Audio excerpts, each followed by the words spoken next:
Rapat bareng ex Kepala PPATK Arteria Dahlan tak mau bahas kejadian kemarin. Ada perbuatan-perbuatan yang termasuk juga mencuci uang, tapi tidak bisa dipidana.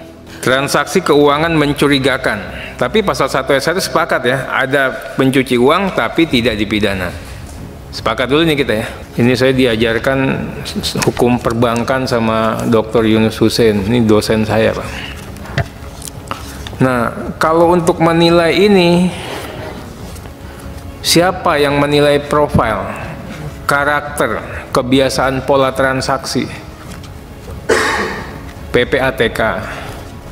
Atas penilaian PPATK boleh tidak di-challenge, minimal oleh pihak yang sedang terperiksa. Saya ingin menyampaikan bahwa kedudukan DPR dan pemerintah ini sejajar. Oleh sebab itu, kita harus bersama bersikap sejajar, saling menerangkan, saling berargumen. Tidak boleh ada yang satu menuding yang lain seperti polisi memeriksa copet. Pemerintah bisa melakukan itu. Oleh sebab itu, mari kita setara aja, saling buka. Itu tadi yang substansi, ya kita tunjukkan nanti datanya. Saya ingin sampaikan 268 juta laporan ini gimana cara mengerjakannya. Mbak Ivan mengatakan 227 juta laporan dana transfer dana dari dan ke luar negeri, 742.000 laporan transaksi keuangan yang mencurigakan. Gimana kita bisa terima laporan ini gimana? Yang Bapak tahu Pak, model-model begini yang untung ini kasihan PPATK-nya. LHA-nya dipakai jualan sama aparat penegak hukum. Sekarang semua laporan Pak, semuanya ujungnya plus TPPU. Mau hilangin TPPU-nya bayar. Kenapa? Dikasih dulu LHA-nya dari PPATK. Ini loh ada LH. Padahal LH itu kan belum mengikat, betul kan? Tapi orang takut, daripada TPPU bayar dulu Pak.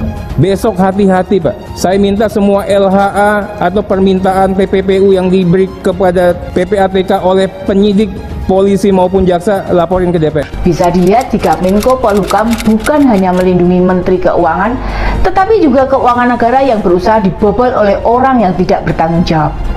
Dan ini salah satu sejarah besar pemerintahan di Indonesia, di mana menterinya berani membuka data. Pada zaman pemerintahan sebelumnya, jika terdapat pembukaan data yang bersifat melemahkan pemerintahan, biasanya justru malah ditutup-tutupi. Inilah bedanya pemerintahan Pak Jokowi yang memang luar biasa. Anggota Komisi 3 DPR RI Arteria Dahlan dapat sorotan di heboh DPR vs Mahfud MD terkait 300 triliun. Perseteruan antara Arteria Dahlan dan Mahfud MD sendiri mulai mencuat usai diduga adanya transaksi janggal 349 triliun di Kementerian Keuangan. Sekedar informasi, Mahfud MD yang hadir di DPR RI tersebut membeberkan beberapa hal, termasuk menyebut badan legislatif tersebut sebagai maklar kasus alias Markus. Tak terima dengan ucapan Mahfud MD, Arteria Dahlan pun sampai berani mengancam dan akan membawa ke ranah hukum. Tadi Prof Mahfud MD begitu keras.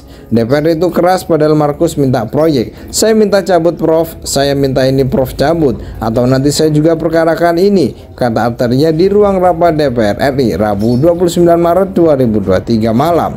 Di lain sisi, di tengah perseteruannya dengan Menko Polhukam RI tersebut, Arteria pun jadi buah bibir lantaran status pendidikannya di situs PD Dikti.